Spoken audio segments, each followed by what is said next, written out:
یہ بات آپ کو میں بتا دوں، ہو سکتا ہے زندگی وفا کرے یا نہ کرے، لیکن یہ میں آپ کو بتا کر کے جا رہا ہوں کہ اس الجھاوے میں جو ابھی رکھا ہے نا، تو دوبارہ سے پنڈی کے علاقے میں عمران خان زندہ باد کے نعرے شروع ہو گئے۔ کل یہ نعرے کراچی میں بھی شاید لگ جائیں گے، یہ نعرے اور دوسرے علاقوں میں بھی شاید لگ جائیں گے، کیونکہ پھر برطانیہ کا، امریکہ کا اور اسرائیل کا دباؤ ہے کہ عمران خان کو پھر لایا جائے تاکہ قائدیانی آرڈیننس اور 295C ناموس رسالت کا جو قانون ہے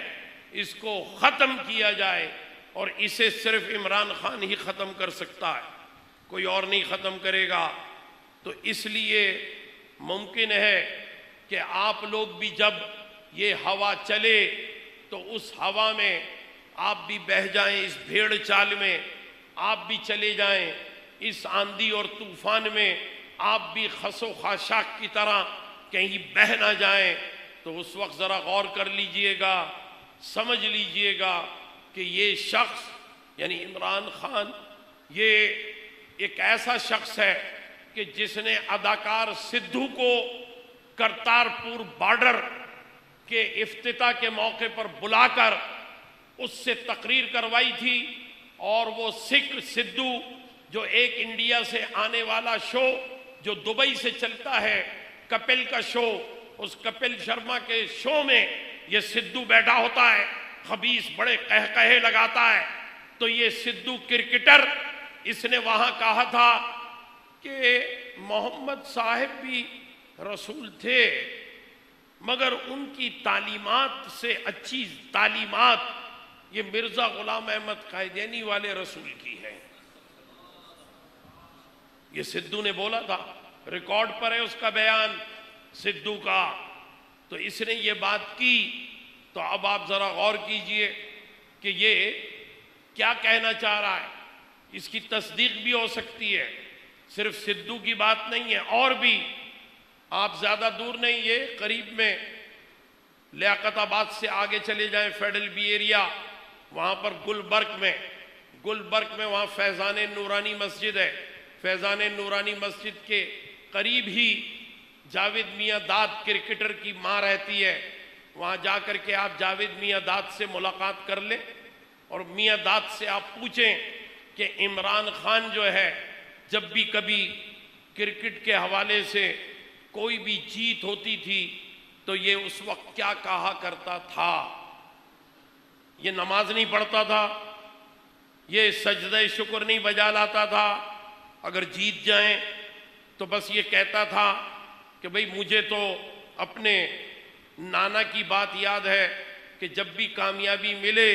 تو مرزا غلام احمد قائدیانی کا شکریہ ادا کرو۔ میں آپ سے عرض کرتا ہوں، پوچھ لیں، ہارون رشید کرکٹر موجود ہے، اس سے پوچھ لیں، حنیف محمد سے پوچھ لیں، مشتاق محمد سے پوچھ لیں، صادق محمد سے پوچھ لیں، مدثر نظر سے پوچھ لیں، یہ سارے کرکٹر ہیں۔ تسلیم عارف کو تو اس نے پیشکش کی تھی کہ دیکھ تو بڑا غریب آدمی ہے، میں تجھے قائدیانی بنا دیتا ہوں، تیرا گھر جو ہے